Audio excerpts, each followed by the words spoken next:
At tagumpay nga po ang National Rally for Peace na pinangunahan po ng Iglesia ni Cristo sa iba't ibang panig ng bansa. At hindi naman po bigo ang Malacanang sa paniniwala na magiging mapayapa, matiwasay at makabuluhan ang nasabing pagtitipon. May live report si Eden Santos. Eden. Ali, kahit na napagod, napuyat at nagutom, masaya pa rin ang mga dumalos sa katatapos lamang na National Rally for Peace na pinangunahan ng Iglesia ni Cristo dito sa Quirino Grandstand sa Maynila.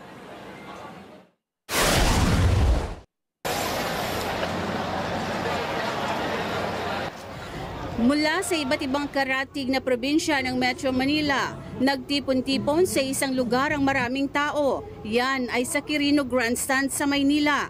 Maayos at mapayapa ang kanilang pagdating sa venue. Simula pa lang ng umaga ng Linggo hanggang hapon nitong Lunes. Lalong naging energetic at masiglang mga tao nang simula ng entertainment program kung saan ay nagpakita ng kanilang galing at talento ang mga performer.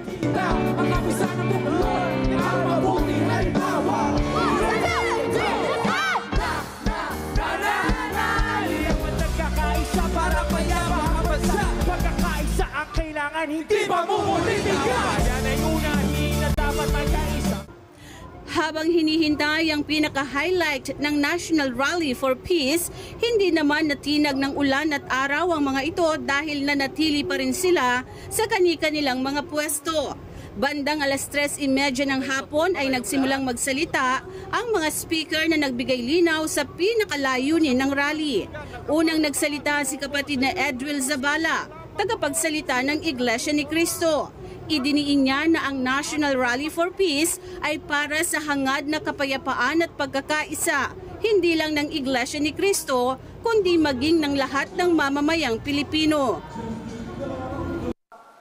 Marami po sa ating kababayan ang nakikiisa rin sa paraang nanonood sila sa kanilang telebisyon, sa kanilang computer monitor o cellphone o anumang gadget na gamit nila.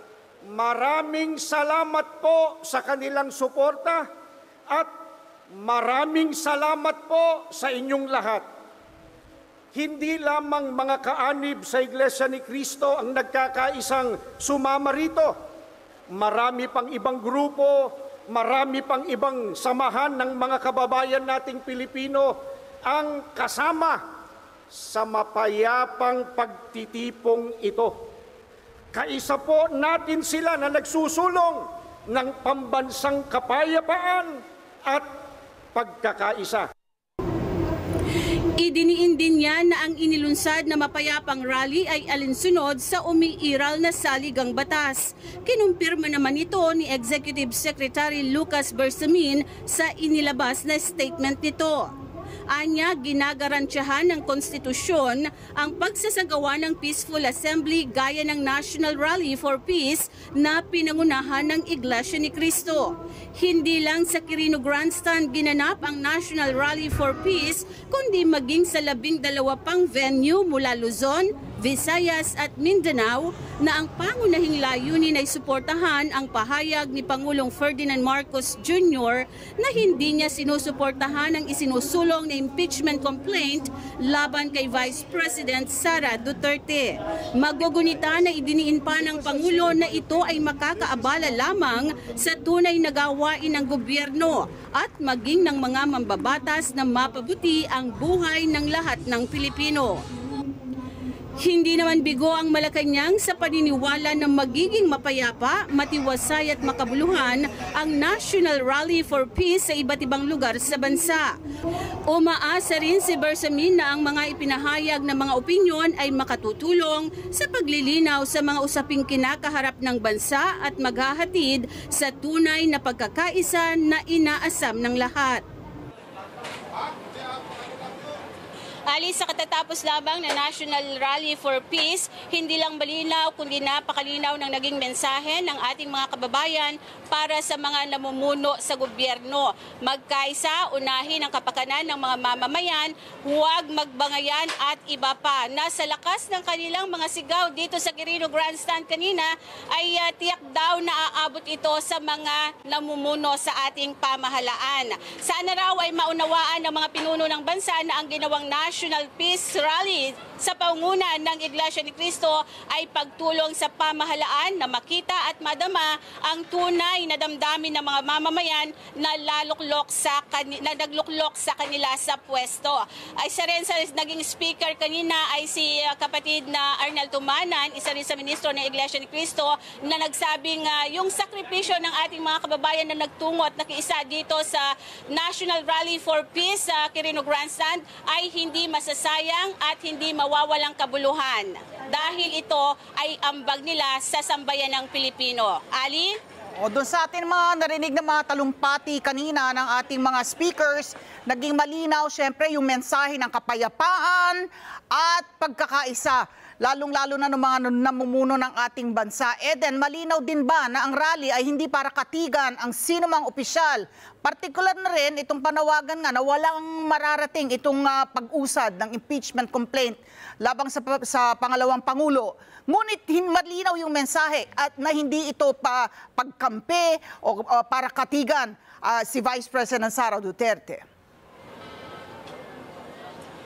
Ali, isa yan din sa napakalinaw na mensahe ng isinagawang National Rally for Peace na wala naman tayong kinakatigan. Pero batay doon sa pahayag ni Congressman Rodante Marcoleta, kung may isasampang reklamo o complaint, sana lang man lang daw ay dumaan ito o nasasalig sa ating batas at o konstitusyon, Ali. At hindi lamang isinampa dahil sa interes ng iilan. Oo.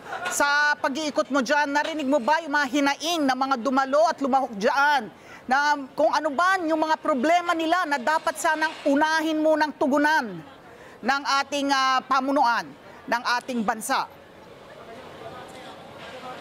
Yes, Ali, yan yung mga pangunahing dahilan kung bakit yung ating mga kababayan ay talaga namang nakiisa dito sa National Rally for Peace dahil kitang-kita doon sa kanilang mga bit-bit na placards yung mga ang mga problema ng ating bansa na kinakaharap lalo na nagdudulot ng lalong pagpapahirap sa buhay at kabuhayan ng ating mga mamamayan ang kanilang isinisigaw. Kaya naman nais nila na sana unahin yung pagtugon at pagresolba sa mga problemang ito sa halip na yung mga bagay na sa kanilang tingin ay talaga namang makakaabala lamang doon sa kanilang mga ginagawang trabaho sa pamahalaan, gaya na rin nung nabanggit ni Pangulong Ferdinand Marcos Jr. At ano ba ang naging overall atmosphere kanina ng mga nakarinig ng mga mensahe ng speakers? Sila ay bukas? At ang pagtugon ba nila, ang reaksyon nila ay